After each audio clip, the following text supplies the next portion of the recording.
3, 2, and 1. Good morning, good afternoon, and good evening, whenever you may be listening, and welcome to Latitude, the 43 North podcast. I'm your host, Nate Benson, Director of Content here at 43 North, and we've got a great show for you this week. We've got Geoff Schmidt, the founder and CEO of Apollo GraphQL. Geoff was in town as a guest for the inaugural Code Buffalo hackathon this past week, and we had a chance during the event to do a live edition of the podcast with Geoff and all the developers in the room. So sit back, relax, enjoy this very lively episode of Latitude, the 43 North podcast. Awesome. I get a mic and everything. You get a mic and everything. And we're going to do it live. Test. We're doing it live. There we go. Should be doing it live, yes. I never said I was good, folks. I just said I could do it. All right. Can everybody hear? Good. We're totally going to get some feedback. I may have to switch. I'm going to switch to the other mics. Maybe. Or do I have to stand literally over here? I'm going to stand over here because that seems to be working. I'm going to do the Bob Barker bit. So let me grab my questions. Right. Geoff, the hardest question we always ask on Latitude, give us the quick pitch of who you are and what you do. Well, let me first start by saying it's so awesome to see this amazing audience. It's really fun to be here in Buffalo. I've met some amazing people. It seems like there's a lot of really cool things happening in the Buffalo scene that I've been learning about today. And I'm just really grateful to be here. So how about a round of applause for 43 North for putting this all together for us. Community effort, absolutely. All right, me. Okay, well, I can talk about that for a long time, I guess. I'm the co-founder and CEO of Apollo GraphQL. So we build GraphQL tools. We build a complete data graph platform. And I think you all covered it. A little closer to the microphone. Thank you. I think you covered it pretty well, Alex. Thank you. So yeah, we started the company originally back in 2011. And the first thing we did is we built a JavaScript framework called Meteor.js. I'm curious, has anyone heard of Meteor.js in the audience? All right, quite a few hands. This guy right here. Yeah. So I designed much of the original Meteor architecture. I wrote a lot of Meteor 032, and then we built a whole team around Meteor. People who are far more brilliant than I am and contributed far more to Meteor than I ever did. And Meteor got really popular. Meteor grew to be one of the top 10 most starred projects on GitHub. I think when we launched Meteor 1.0, there were local Meteor meetups in 134 cities around the world on the same day. So that was a really interesting experience, building an open source project that got really popular. And one thing I want to tell you, a lot of great things can start from really humble beginnings. That was originally just 3 of us in a little room, much smaller than this one, much less nice than some of the 43 North offices I've seen.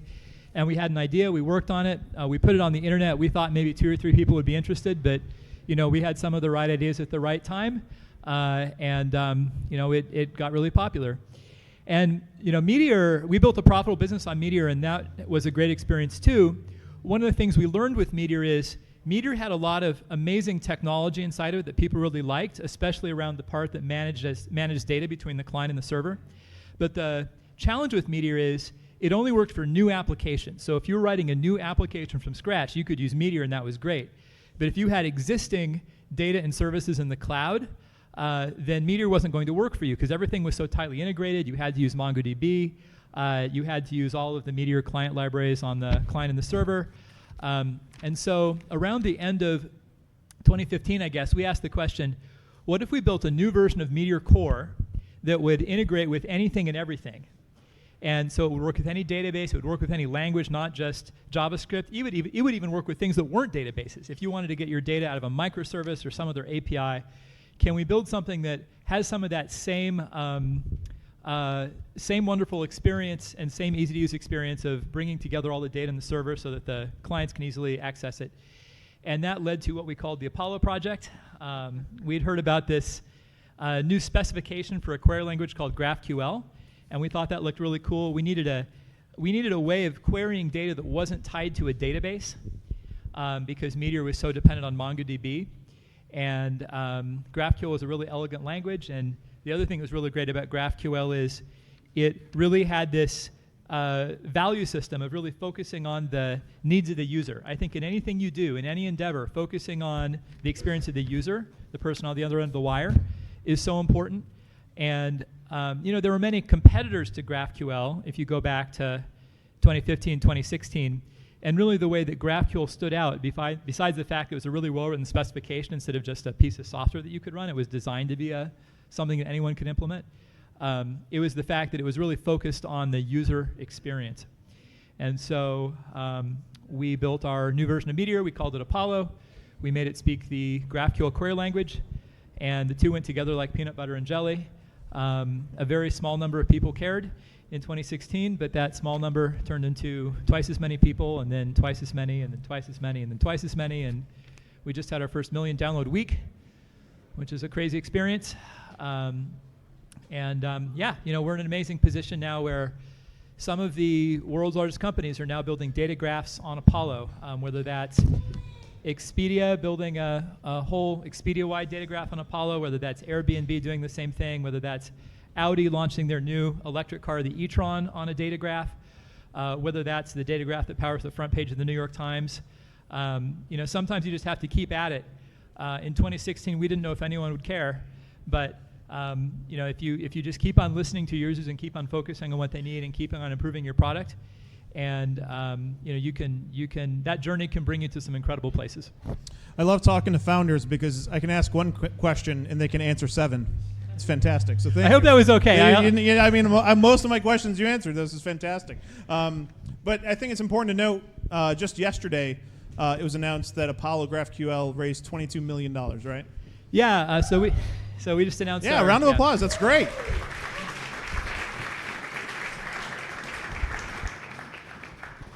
Yeah, it's been really great. It's a really humbling experience to go to Sand Hill in San Francisco or in the Bay Area and talk to all these super brilliant people in their really fancy and expensive offices, and discover that there's some people that like what you do and believe in the vision you have. I'm really happy to have ended up with Andreessen Horowitz and Matrix as our partners for the round. They were the co-leads for the round. People that we've worked with for a long time, going back to the Meteor days. And I'll just say this, when the time comes, for those of you in the audience that start companies, and I believe in all of you, it's something any of you can do if you want the lifestyle, which is not an easy lifestyle. I'll be clear about that. It's one of the most important things is really the people you work with. It's their character, it's their value systems, it's your relationship with them. Are they going to stick with you in the tough times or only in the good times? And so much of business, any kind of business, comes back to people, and that's true in the tech business as much as anything else, people and relationships. So I guess that would be my advice to anyone who's thinking about raising. Think about the people, think about the relationships you have with them, and don't necessarily go to the highest bidder, the person who's going to give you the highest valuation for your company. That might be good in the short term, or that might feel good in the short term, might give you bragging rights for a big number. But really, it's business is best looked at as a long-term partnership, I think. Geoff, that's awesome. No, you're awesome. So you covered the journey from Meteor to Apollo, but I know there's one hell of a story of starting college to Meteor. Can you tell us that story? Starting college to Meteor. Well, I went to college for about 1 term.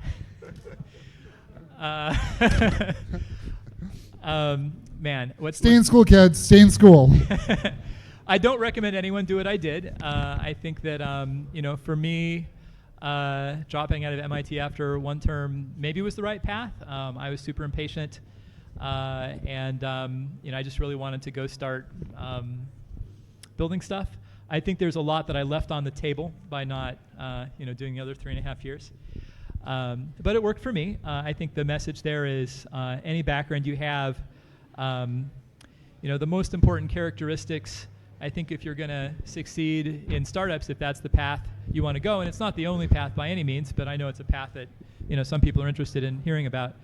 A friend of mine who used to be one of the partners at a startup incubator, he said, we look for 3 things, and I've really found in my experience that these 3 things, it's a good road, a good yardstick for success as an entrepreneur.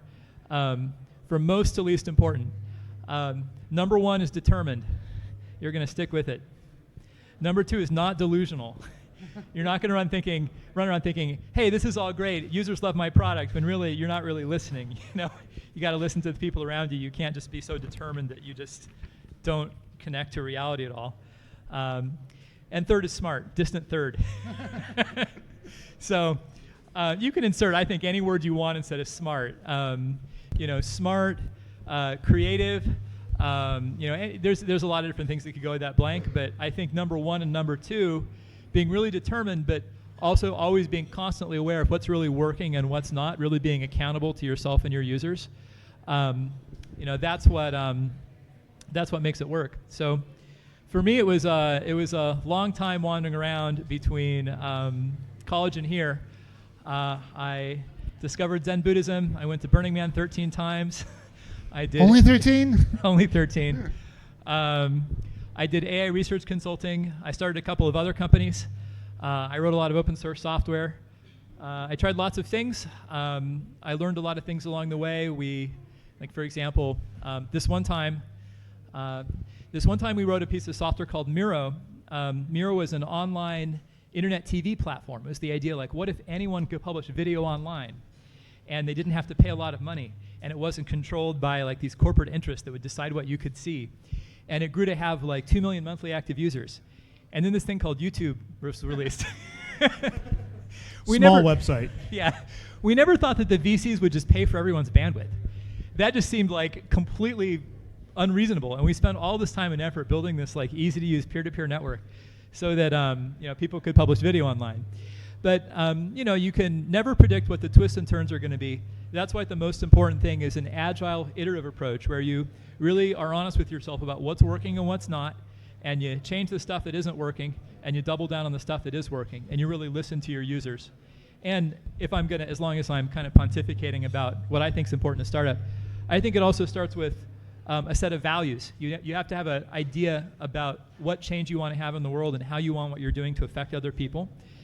Because if you just go out there and say, I'm going to make a lot of money, or I'm going to build technology for technology's sake, maybe that'll work in the short term. But I think in the long term, companies and business, it's about people. You need people that are going to come and work at your company and support you in your vision. And I know that one of the things I've heard from several of the people that are involved in sponsoring this event is that they want to hire you. Part of the whole reason this is happening is because you as talented people are so precious because of the impact that you can have on the world if you want to show up and write some code and build something that's going to make the world better. So the flip side of that is if you decide to take the entrepreneur path, you should know what you stand for, and you should be able to say what that is, because that's what's going to make people want to work at your company. And there's a lot of opportunity in Buffalo right now for jobs within startups. A lot of developers are needed.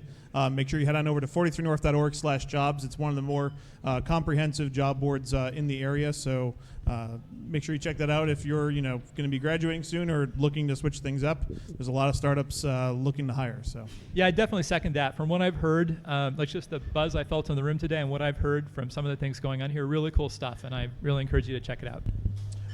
So what do you see as some of the next big steps for Apollo GraphQL? How does the company scale further? Well, we have a lot to do.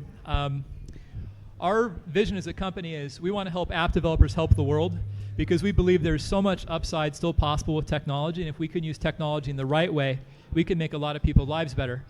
So how do we do that? For us, we think that developers need better tools.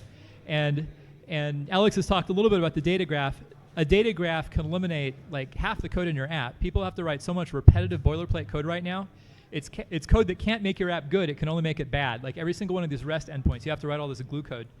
And that's just unnecessary. We don't want to waste your time as developers, because your time is so valuable because of what you can build.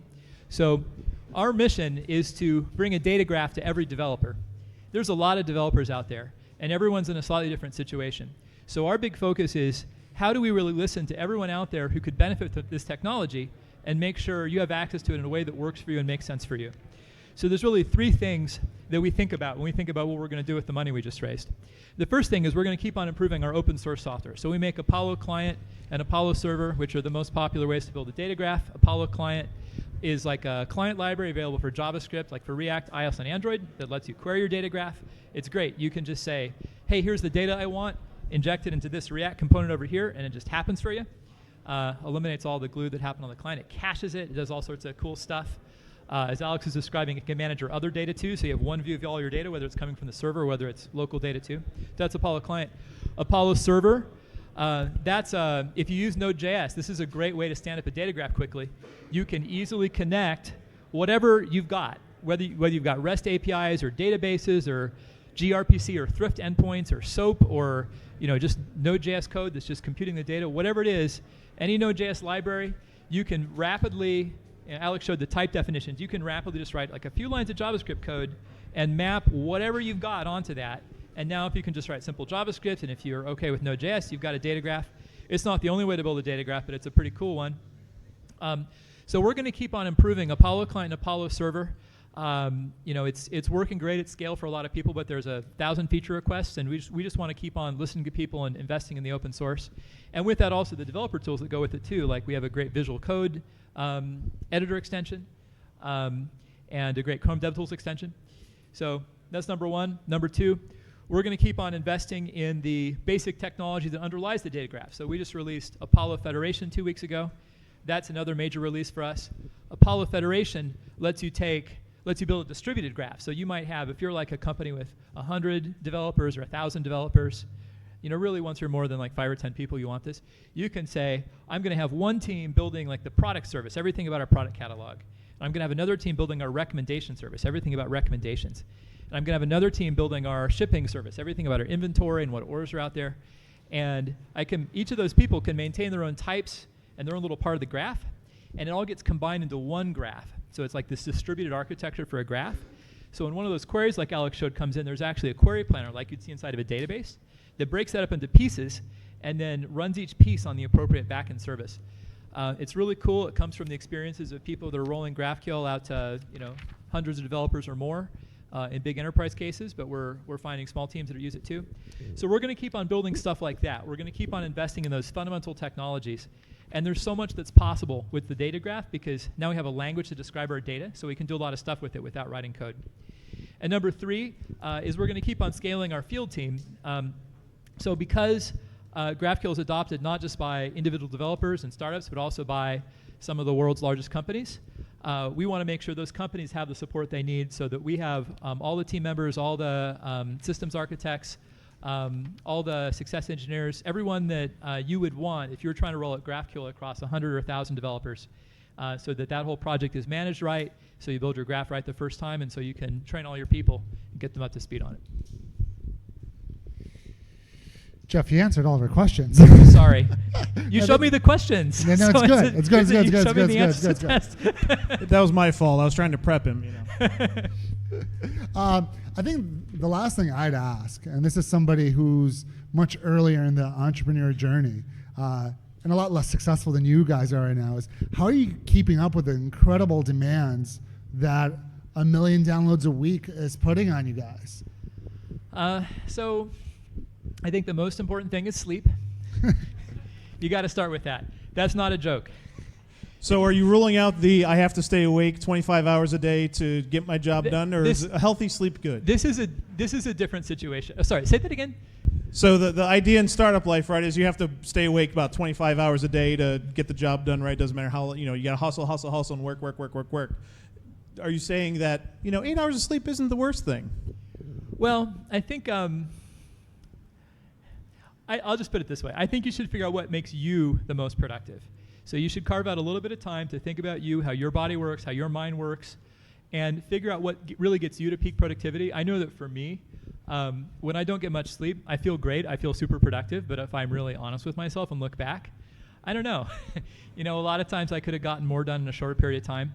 There are exceptions. Sometimes, like crunch time's a real thing. We try to avoid it at our company, but at a hackathon, maybe and it's a lot of fun too. I love staying up all night and writing code. Maybe not so much at 39. I'm a little bit of a different place in my life when I was at 19 or even 29. But so I think the higher bit is like sleep, exercise, maybe meditation, good diet, whatever it is for you. We are not programs living in the matrix. We are embodied humans with bodies in addition to our minds. And if you don't take care of the body, you're not going to take care of the mind. So you got to start with that platform of just your basic physical health. The second thing is you need the right team. You're not going to be able to do it alone. And I think for all of us on that entrepreneur journey, the challenge is knowing what to hold on and knowing what to let go of. You have to learn to delegate. You have to learn to trust. And then beyond that, you have to learn how to empower your team. So it can't just be you having all the ideas. It can't just be you doing all the work. So I measure my progress in terms of not how much I do, but how little I do. How many things does the team do better than me? So to me, the most proud moment is when there was something that used to be a big part of my ego, where I felt, oh, I'm a good person. I'm a special, accomplished person because I can do this thing. When we hire someone that can do that thing better than me, the first couple of times that happened, it was pretty threatening, right? It's like, oh no, like, who am I? Why am I even here? Like, why do I come to work? What value do I add? But I've sort of trained myself to experience that as a moment of pride rather than as a moment of ego death, right? And it's good because I have those proud moments with increasing frequency. So you've got to have the right team around you. And the third thing I'd put out there is you have to have some fun. You have to be with people you care about. You have to be working on something you care about. Maybe all you care about is money, in which case find a job that pays you lots of money and you'll have a great time. My guess is that at least 2/3 of you, money is important to you, but there's other things that you care about, whether it's the kind of people you work with, whether it's the change you're causing in the world, whether it's the technology you get to work with. It could be any number, whether it's the time you have for your family, and how well your job works with the other things that you want to accomplish. So know what it is that really is your why, like what motivates you, and find an environment where you can have that. And that's how you run the marathon instead of just running the sprint and then falling over. And last but not least, how do you feel about 200 plus people using GraphQL this weekend? This is awesome. I asked, are there other cities where we could do this? And I was told only Buffalo. So it's unique to Buffalo. What can I say? Ladies and gentlemen, Geoff Schmidt. Awesome.